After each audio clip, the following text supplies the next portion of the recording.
السلام عليكم، ازيكم حبايبي؟ عاملين ايه؟ يا رب تكونوا بخير. النهارده بقى هنعمل الاكله المحبوبه. اكله لازم نعملها كل شتاء.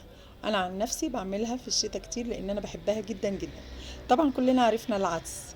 العدس هعمله بطريقه حلوه جدا، هنشوحه مش هنسلقه. اولا انا بعتذر على صوته لان صوتي تعبان جدا لان كنت في فرح امبارح. بنت اختي ربنا يفرحها ويسعدها يا رب.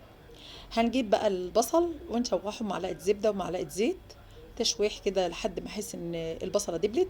هروح ضايفه على طول معلقه الثوم، هقلب البصل والثوم يتشوحوا. بعد كده هنزل بالجزر، والجزر هيتشوح برضو، وبعدي الطماطم. تمام. المقدار حسب الكميه، حسب كميه العدس. انا هنا معايا ربع كيلو عدس لان في حد في البيت ما بياكلش عدس.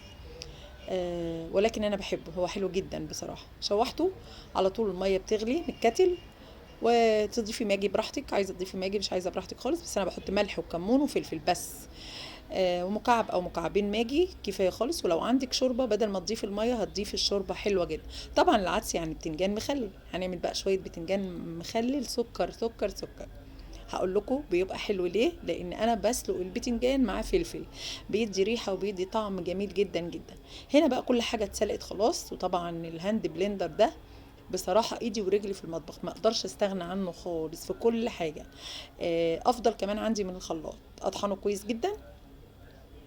سلقنا البتنجان، وهنا انا بوريكم انا عندي هريسة شطة انا اللي عاملاها، فلفل احمر وثوم وملح، وبطحنها في الكبة واعبيها كده، واستعملها في سمك، واستعملها في بتنجان، واستعملها في حاجات كتير جدا.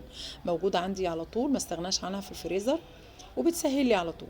هنا سلقت البتنجان بوريكم، وسلقت معاه فلفل. الفلفل ده بيبقى طعمه جميل جدا، وكمان بيدي ريحة في البتنجان تحفة جدا جدا. جربي تسلقي البتنجان ومعاه فلفل حامي. وما تيجي تحدقي بقى البتنجان، خديها مني بقى من الشيف امونه، افتحي البتنجانه خالص كده عشان كل قطعه في البتنجانه تكون اخدت من الدقه. بشوف ناس كتير تشقها شقه بسيطه وتحط حبه الدقه صغيرين، لا انا بعملها زي ما حضراتكم شايفين كده، بفردها واملاها كده خالص من الدقه. تاني يوم بيبقى افضل جدا من اول يوم، بيبقى طعمه حلو جدا جدا. هنا انا حدقته. بوريكم بقى ميه السليق اللي فاضت، بدلقها على شويه الدقه برضو اللي فاضوا، وهحدقهم كويس، واحط عليهم خل وليمون، واضيفهم على البتنجان، واغطي واشيله في التلاجة. هتستعملوا منه بالمعلقة، طلعه على قد الطلب، حلو جدا جدا جدا، طعمه جميل، والمسلوق كمان صحي، مش مقلي ولا عليه زيت ولا حاجة خالص. وطبعا كلنا عارفين ان البتنجان حديد. فوائده حلوه برضو. تعصري الليمون بالكميه اللي انت عايزاها، كتر الليمون فيه والخل بيديله طعم حلو جدا جدا. جربي طريقه البتنجان المسلوق ده، هيعجبك، لان هنا في العيله كلهم بيحبوا البتنجان من ايدي انا. هنا بقى بعد ما طحنت العدس كويس جدا، هديله بقى شويه شعريه، حمر شويه شعريه بس شويه سمنه بلدي كده. شويه سمنه البلدي دول هيودوا العدس في حته تانية خالص، هيخلوه جميل جدا جدا، طعمه هيبقى روعه بجد. جربوا طريقه العدس دي بالطريقه دي. نشوح العدس وبعدين نسيبه على نار هاديه، وبعد كده نطحنه. طحنيه بقى في شفشق خلاط براحتك، عايزه تطحنيه بالهاند بلندر حلو جدا. يعني المهم تطحنيه طحنه حلوه، هو كل حاجه فيه خلاص جاهز. بس انا بحب اديله شويه شعريه صغيرين. ولو هعمله شوربه، بصوا بقى هولع الدنيا دلوقتي. الحمد لله ربنا ستر. عايزه اقول لكم ان شويه الميه على الشعريه دي هتخلي لك العدس الشعريه ما تلزقش في العدس.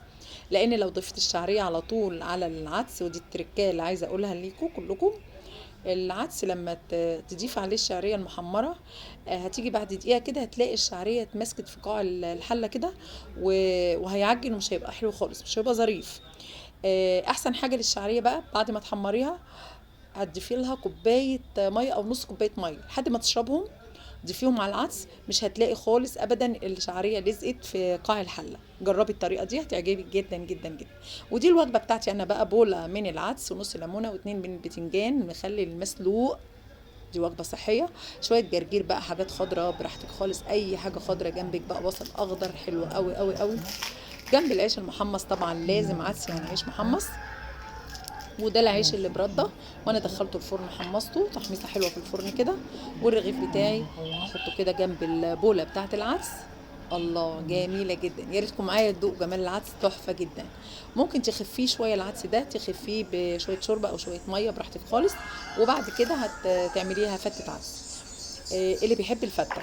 هو العدس حلو قوي قوي قوي، جميل وصحي وممتاز وكمان بروتين.